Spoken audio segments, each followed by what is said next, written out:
It's a pleasure for me to give this presentation today on my blue and scarlet skeleton.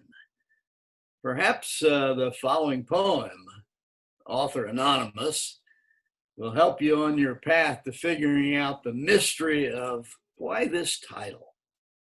Why my blue and scarlet skeleton? The anonymous poem is called The Duck. I saw a duck the other day. It had the feet of my Aunt Fay. Then it walked, was headed south. It waddled like my Uncle Ralph. And when it turned, I must propose its bill was formed like Aunt Jane's nose. I thought, oh no, it's just my luck. Someday I'll look just like a duck. I sobbed to Mom about my fears, and she said, honey, dry your tears. You look like me, so walk with pride. Those folks are all from Daddy's side. Well, not every poem has a moral, but this one does. It is simply, when you start looking into your ancestors, be prepared. You never know what you'll find. So today I want to tell you the story of one of my ancestors, an unusual duck who had an amazing life experience. I hope you find the story about how I accidentally discovered him as amazing as I did. I've never claimed to be a genealogist, but rather sort of a stumbleologist, since most of my genealogy discoveries can be described by one word: serendipitous. If this presentation was a newspaper, it would have a series of headlines. So in that spirit, my first headline is my first serendipitous discovery. It was October 16th, 1980, and I was attending a mathematics education conference in Washington, D.C., USA. I had been collecting data on the O'Daffer family in fits and starts since 1956 and had heard about the Daughters of American Revolution genealogy library in DC. I had little knowledge about where the O'Daffers originally came from. All anyone could tell me was that they probably came from Germany. I spent a couple hours in the library, but didn't find anything new and was tired from a hard day's work.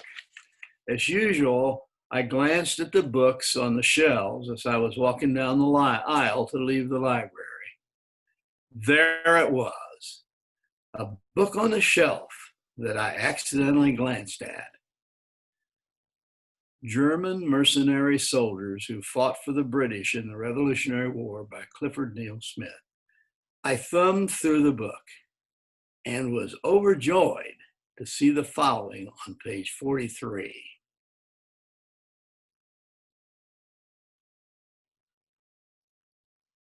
Johann Wolfgang O'Daffer. Straitened circumstances, had to enter the military service. A link from Germany to my family. A serendipitous discovery indeed. My next headline is my second serendipitous discovery. Once I found out that I had an ancestor, who was a Hessian soldier, you can understand why I became an avid reader of everything Hessian. And it was on a quiet Sunday afternoon, perusing the internet, looking for stuff about Hessians, that I made my second serendipitous discovery. I found references to the two diaries shown on this slide. I was able to get copies of them and was amazed and pleased when I found several references to Wolfgang O'Daffer in them. Here is one example.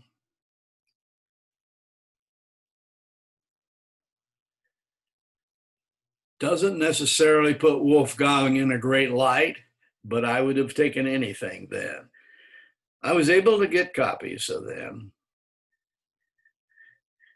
And not only that, but I learned that Wolfgang was in the same regiment as one of the diary's authors.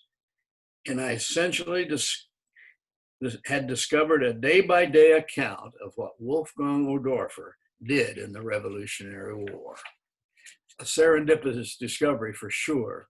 My genealogical world suddenly became expanded beyond belief. My next headline is Johann Wolfgang becomes a Hessian soldier. Sure, he was forced into service. He was in bad financial circumstances, and he was conscripted by the Crown Prince to fight as a Hessian soldier for the British in the Revolutionary War.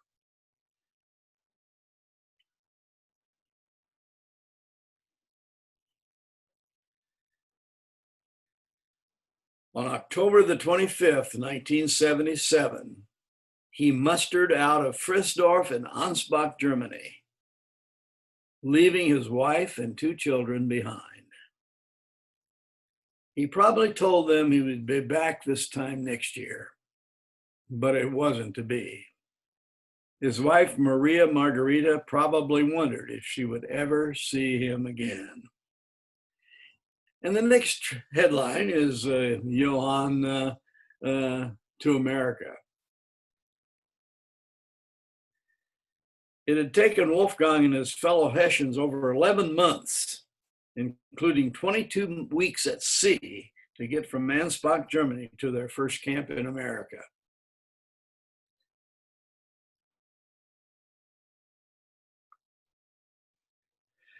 And their first camp in America was on Long Island, New York.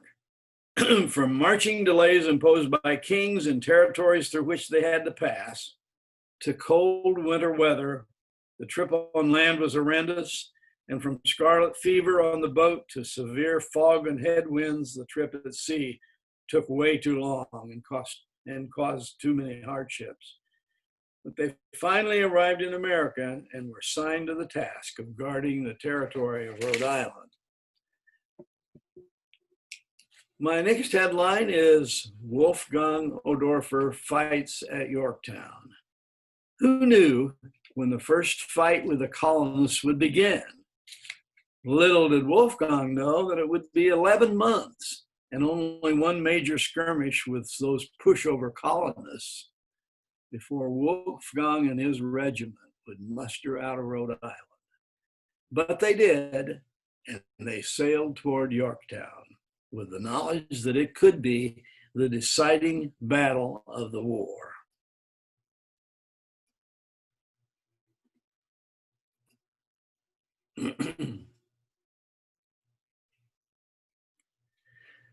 The Battle at Yorktown was the most horrendous experience in Wolfgang's life. Fighting in the trenches at Yorktown against a superior French and American force was a matter of life and death.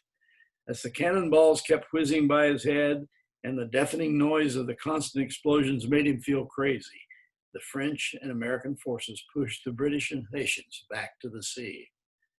The diary's author described it as shown on this slide.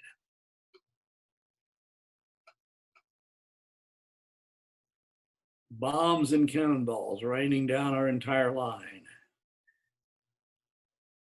Every day in all regiments, there were many dead and wounded. Today, a bomb fell on a tent in the Ansbach regiment, killing 4 men and wounding 2 others, and so on.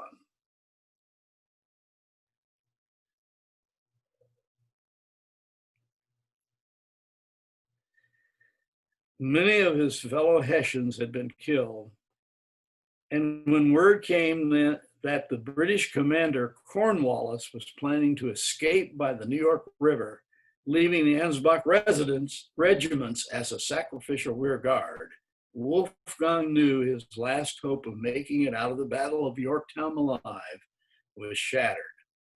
Wolfgang considered it an act of God when the seas were too rough for Cornwallis to sail, and he had to return to Yorktown to surrender to the Americans.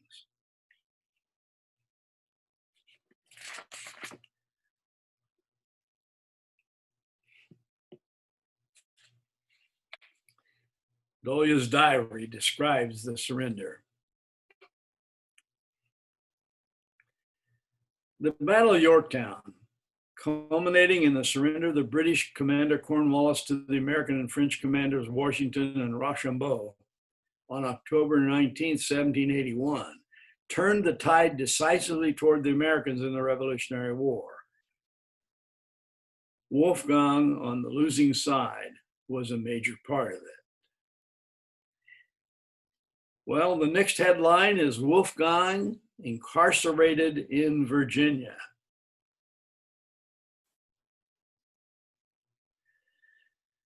After the surrender at Yorktown, Wolfgang, a prisoner of the Americans, was marched 240 miles from Yorktown in South Virginia to the Winchester Prisoner Barracks in Northern Virginia. Essentially the same trail that American and French troops had taken in their surprise march on Yorktown. My wife Harriet and I traveled this trail on October 2011, exactly 220 years after Wolfgang marched the trail as a prisoner.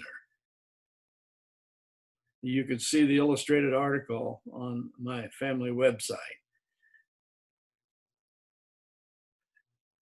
After marching up to 20 miles a day for several days on the Washington-Rochambeau Trail, the prisoners finally arrived at the barracks, the prisoners' barracks in Northern Virginia, and this is what one of them said.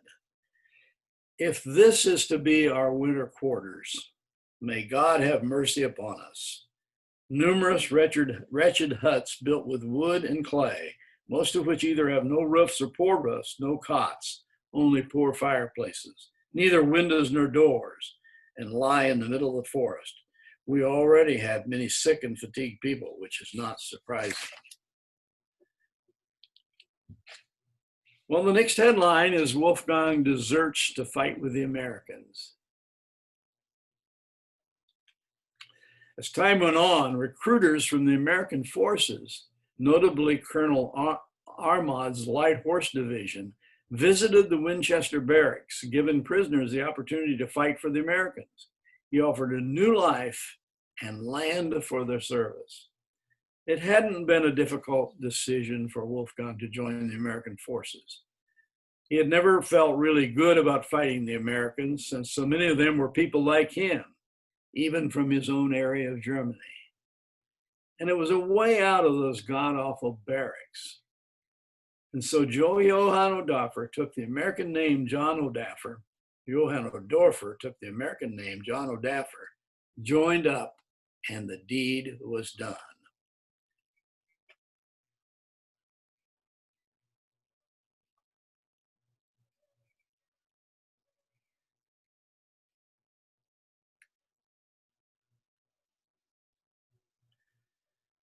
And just a little more evidence.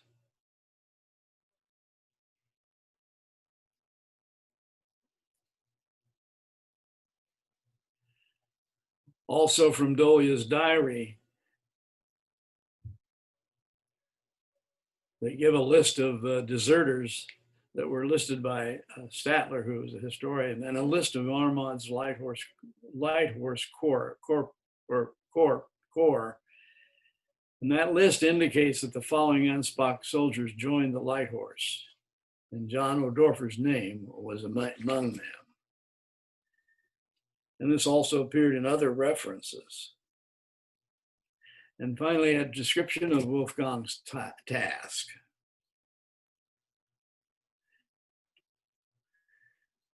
So as Wolfgang began to fight for the Americans, his mission was to seek and defeat divisions of British and Hessian soldiers who remained active in Pennsylvania and surrounding areas. The next headline is O'Daffer discharged from the American Army as the war ends.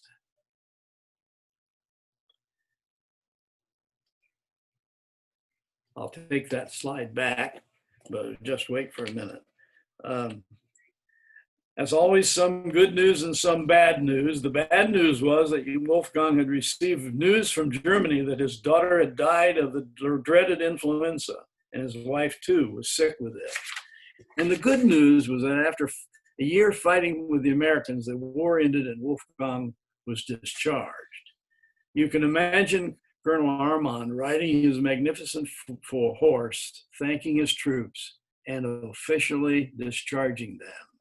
And you can also imagine John O'Daffer throwing his hat into the air and shouting, "Hallelujah, the Lord be praised."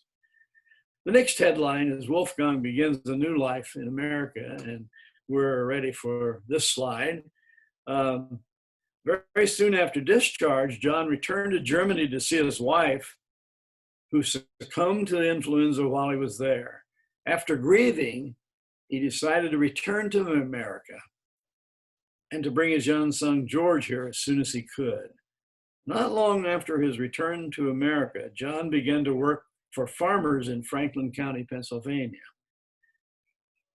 This might have been the end of this story, except for my third serendipitous discovery. While at the Mormon Genealogical Library in Salt Lake City, I discovered, luckily, this advertisement in a Western Maryland newspaper. And it led me to the following amazing information about John O'Daffer, affectionately known as Johann Wolfgang O'Daffer, and about his life. In 1788, at age 41, he married his second wife, Elizabeth Rowe, from Franklin County, Pennsylvania. Between 1789 and 1808, John and Elizabeth lived in Clear Spring, Maryland, near Hagerstown, and had 8 children, 2 male and 6 female. And John, as we see by this slide, managed a mill there. So basically, he remarried, he had a bunch of kids, and finally, the next headline is about his last chapter. But first, I wanted to say that as an American soldier from Virginia, John was entitled to 200 acres of land from Virginia and 100 acres of land from what would later be called the United States. I have no documentation that John O'Daffer ever given the land granted to him. However, after he died, his oldest son, Henry, my great-great-grandfather, migrated to Ohio. And Henry's son, David, my great-grandfather, farmed land which he and Henry owned in Ohio before coming to Illinois. It might have been John's land.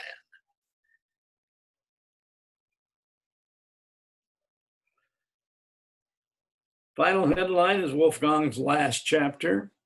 John died in 1816 at the age of when his youngest child was 8 years old. Even though I know a lot about my unusual duck, I have yet to locate where he was buried. I did find his will and an inventory of his personal property. In case you can't read it, it says 1 horse, $30, 1 spindle cow, $19, and 1 coffee pot, 30 cents, and so on.